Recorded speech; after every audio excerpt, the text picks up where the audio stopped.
Hi, it's Matthew Doyle again with you here, the World Changers Coach and the founder of the Your NDIS Business Service.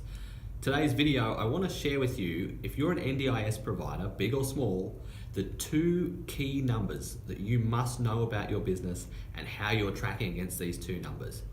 It's a reality, like we've talked about in some of our previous videos, that as an NDIS service provider, you're actually in business to help people, right?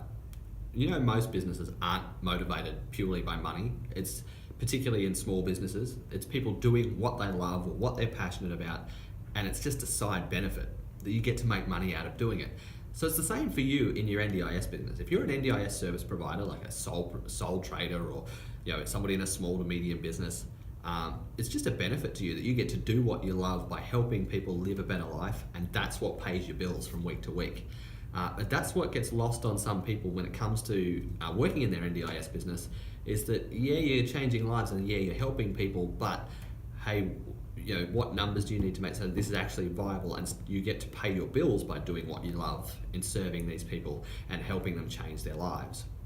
And so it's important as a business owner and the runner of an NDIS service business, you know these two critical numbers in your business. Those two numbers that I want you to know are what does it take for your business to be viable? Okay, what is the financial figure that gives you a viable business? Or you could take it a step further and say a successful business. Now, what's the difference between the two? A viable business basically means you can break even. So you can pay all your costs of doing business, your rent, your insurances, any professional registrations you have to pay, and enough to pay yourself a salary so that you can put food on the table for yourself and your family. That's a viable business. As long as you're paying all of those bills and you're not going backwards, you've got a viable business. If a successful business just means, are you making enough on top of viability to meet whatever your financial goals might be? So you might want to put away enough this year for a home deposit. So you need to make enough to pay the bills plus enough profit to put away a home deposit. You might want to go on a holiday with your family that's going to cost $10,000. So success for you might be enough to pay the bills, so the viable business, plus a $10,000 profit. Success so often gets tied up with more and more and more, but reality is success is just whatever you deem it to be, whatever your goals are around success. So you need to know that particular number. What does it take for me to have a viable business? Or whichever way you want to look at it, you might want to look at it and say, what do I have to do to have a successful business? And the second number then you need to know is, how many clients do I have to serve to hit the first number? So let's say it's going to cost you $50,000 in a year to run your business. That's to pay yourself, to pay your bills. That's a pretty cheap business, but let's just say that's what it's going to cost you to run your business for this year. If you know that number, you can engineer the second number, which is how many clients do I need to have to make that number, that viability number, or that break-even number. And then you can set up your marketing targets or whatever it might be, your client targets. And the best part about this is about knowing both of these numbers is it can free you from actually worrying so much about the money, and you can just focus on helping more people, helping more people, helping more people.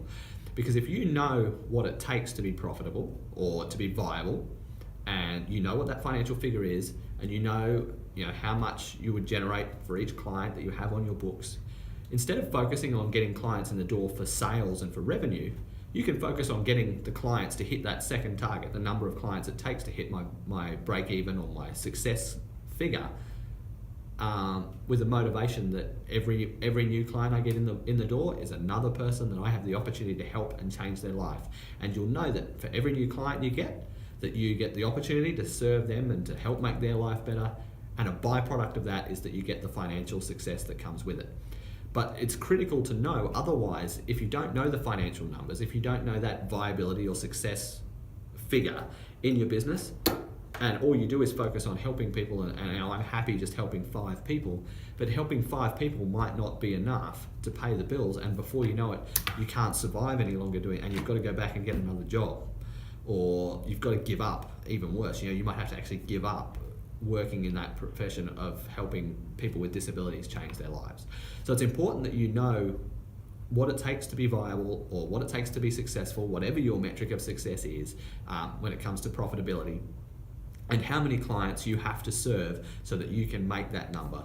Once you know that, we can set up all of the business systems it takes to make that number, and you can hit those numbers by focusing purely on adding the right number of people to serve and to change lives, and that can be your focus and that can be your heart, knowing that the finances are taken care of by serving others. I'd love to know your thoughts on this particular issue. How do you track this in your business? Do you know in your business what is the break-even figure? I'd love to know. Just in the comments, don't post what your break-even figure is. That's obviously private information for you, but tell us, do you know? Have you actually sat down and mapped out what a break-even figure is for your business, or what a success figure is for your business? And could you tell me today how many clients it is that you have to serve on a weekly basis or a monthly basis in order to hit that break-even or that success figure? I'd love to hear from you. Please share it in the comments. Can't wait until I get to see you in the next video, and until then, keep on changing the world.